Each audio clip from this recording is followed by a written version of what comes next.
Hello students.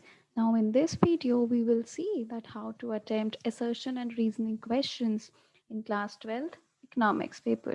आपने देखा होगा कि सैम्पल पेपर में आपके assertion और reasoning questions आ गए हैं which was very surprising for everybody कि अब ये होगा कैसे. फिलहाल के लिए सीबीएसई ने इसको इंडियन इको में दिया है but it can come in macro economics as well. So we'll understand कि इसको हमें अटेम्प्ट करना कैसे है. नाउ फर्स्टली विल सी कि इन वर्ड्स का क्या मतलब है. असर्शन, असर्शन मतलब कॉन्फिडेंट, फोर्सफुल. तो जब आप स्टेटमेंट को रीड करेंगे वो आपका एक स्टेटमेंट होगा जो कि एक फैक्ट या बिलीफ के ऊपर बेस्ड होगा. फिर आप रीजनिंग की स्टेटमेंट पढ़ेंगे जो कि उसका एक कॉज हो सकता है या एक्सप्लेनेशन हो सकता है. अब now how we will go about it. आप फर्स्ट पहले असर्शन की स्टेटमेंट को रीड करेंगे, उसको देखेंगे, पढ़ेंगे क्या ये ट्रू है या फॉल्स है. ये आपका फर्स्ट स्टेप रहेगा to read the assertion statement and to check to verify that whether the statement is correct और not. After that you will read the reasoning statement. क्या वो एक सिर्फ आपको सिर्फ रीजनिंग स्टेटमेंट को पढ़ना है, क्या वो स्टेटमेंट अपने आप में सही है या गलत है.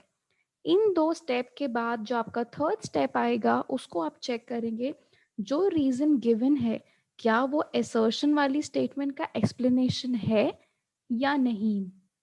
अगर आप ये तीन स्टेप्स को फॉलो करोगे आपके लिए इस क्वेश्चन को सॉल्व करना बहुत ही ज़्यादा इजी रहेगा. I will repeat the steps again. Firstly you will check that is whether this assertion statement itself is correct or not. Then you'll move on to the reasoning statement, whether that reason statement is correct or not. And the third step, that whether it is the explanation of the assertion statement or not.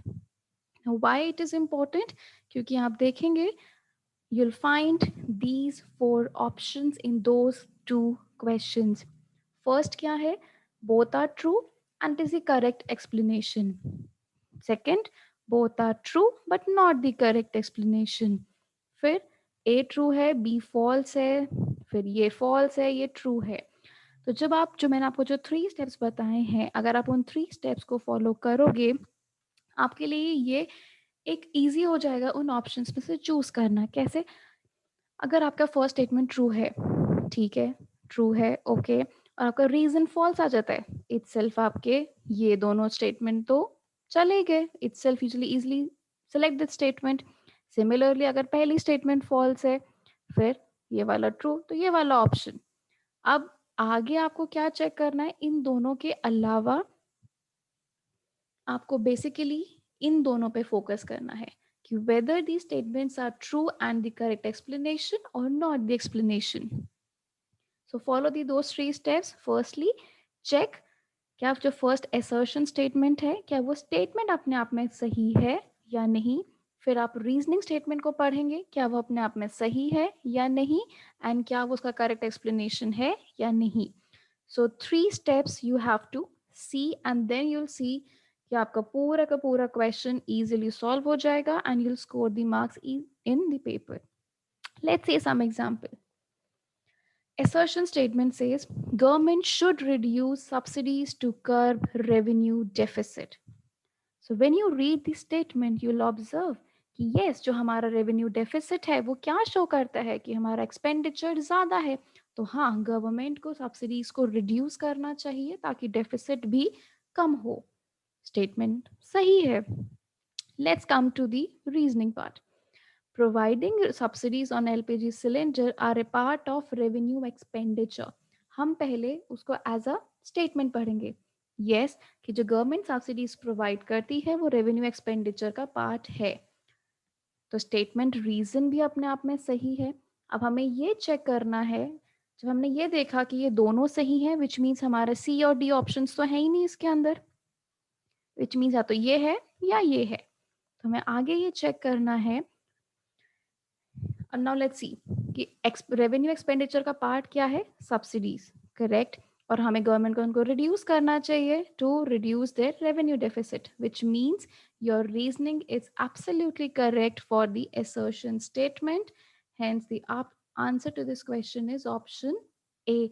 Follow those 3 steps and you'll be able to Answer it. Let's see the another example. Assertion statement. Higher taxes leads to an increase in the revenue of the government. Absolutely correct. जितने ज़्यादा आप taxes को लगाओगे उतना ही ज़्यादा government को revenue मिलेगा. Absolutely true. Now, corporate tax is levied on the earnings of the people. Now, when you read the statement, reasoning is not correct. This the statement अपने आप में correct नहीं है. कैसे? क्योंकि corporate tax लगता है किसकी? Earnings of the corporates.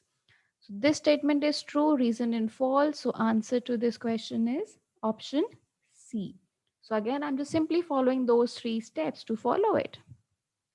Let's see the third. Now, due to rise in demand for foreign exchange, rupee is depreciating.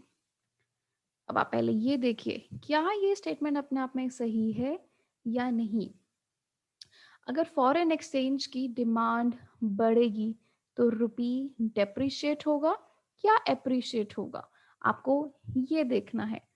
Think before, और अगर आपको कभी ऐसे नहीं भी ध्यान आए so you can do it, you can make the diagram as well. How? Suppose मुझे नहीं याद आ रहा कि कैसे होगा.